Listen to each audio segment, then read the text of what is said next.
On another occasion, Hazrat Muhammad sallallahu alaihi wasallam was on a journey and he sallallahu alaihi wasallam chose to take rest under the shade of a small tree.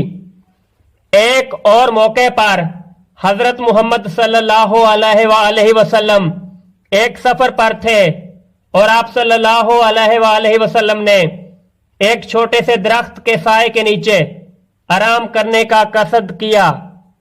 One of his enemies, seeing that حضرت محمد صلی اللہ علیہ وسلم was alone, planned to kill him.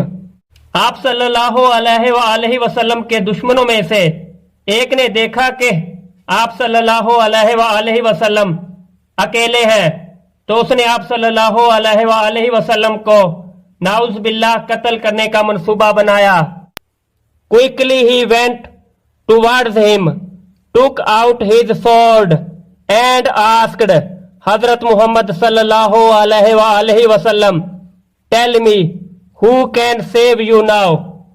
جلد ہی وہ آپ صلی اللہ علیہ وسلم کی طرف بڑھا, اپنی تلوار نکالی اور حضرت محمد صلی اللہ علیہ وسلم سے بولا, مجھے بتائیں کہ میرے ہاتھوں سے اب آپ صلی اللہ علیہ وسلم کو کون بچا سکتا ہے. اللہ replied رسول اللہ صلی اللہ علیہ وسلم calmly with confidence. اللہ کے رسول صلی اللہ علیہ وسلم نے پرسکون انداز میں اعتماد کے ساتھ جواب دیا, اللہ. Seeing this confidence, the man was frightened and the sword fell from his hands. آپ صلی اللہ علیہ وسلم کا یہ اعتماد دیکھتے ہوئے آدمی خوف زدہ ہو گیا اور اس کے ہاتھوں سے تلوار گر گئی. With the same calm, the رسول اللہ صلی اللہ علیہ وسلم took the sword in his own hand and asked, now you tell me who is there to save you.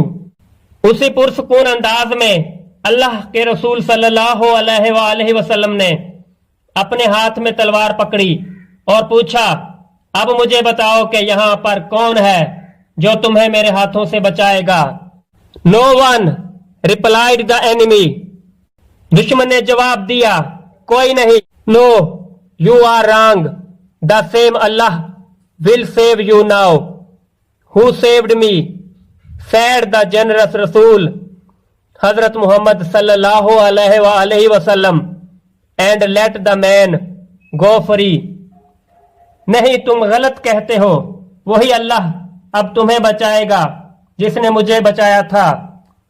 Moved by this noble act, the man embraced Islam immediately. اس قابل قدر برتاؤ سے متاثر ہو کر آدمی نے فوراً اسلام قبول کر لیا.